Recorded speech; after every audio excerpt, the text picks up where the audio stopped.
నమస్కారం. Welcome to my channel Khammam Kings. నేను మీ అన్వర్ పాషా. ఈరోజు వచ్చేసి టాపిక్ చంద్రబాబు నాయుడు గారు, రేవంత్ రెడ్డి గారి ఈ మధ్య కలయిక గురించి అనమాట.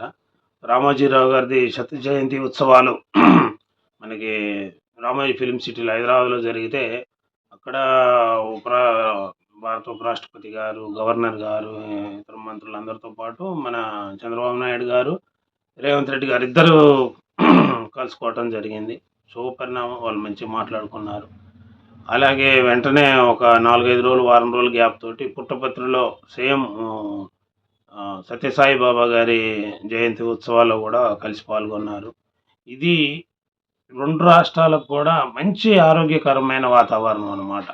ఎందుకనంటే అక్కడ ఉన్న పరిపాలన చేసే మెయిన్ ఇంపార్టెంట్ క్యాండిడేట్ ముఖ్యమంత్రి, ఇక్కడ పరిపాలనలో ముఖ్యమైన క్యాండిడేట్ ముఖ్యమంత్రి. ఇద్దరు ముఖ్యమంత్రులు కూడా మాట్లాడుకొని ఒక ఏదైనా మన విషయం గురించి, మన రాష్ట్రాల గురించి కానీ, రాజకీయాల గురించి కానీ, మన రాష్ట్ర డెవలప్మెంట్ల గురించి కానీ ఇట్లా చర్చించుకోవటం అనేది చాలా శుభపరిణామం. ఇలాగా స్నేహపూర్వక స్నేహబంధం అనేది 2 రాష్ట్రాల మధ్య ఎప్పటికీ ఉండాలి. వైరుధ్యాలు రాకూడదు.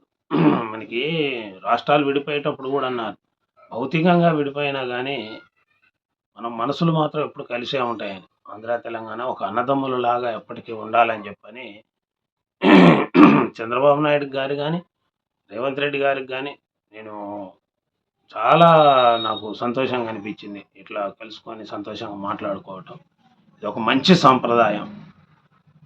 నేను వాళ్ళకి శిరస్సు వంచి నమస్కారం తెలియజేస్తున్నాను.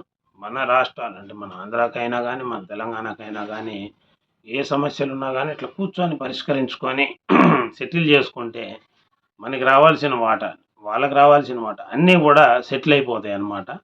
ఈ విషయాన్ని ఇంకా ముందు ముందు కూడా మంచిగా ఈ సద్భుగ వాతావరణంలో వెళ్ళాలని చెప్పని నేను కోరుకుంటున్నా. నమస్కారం.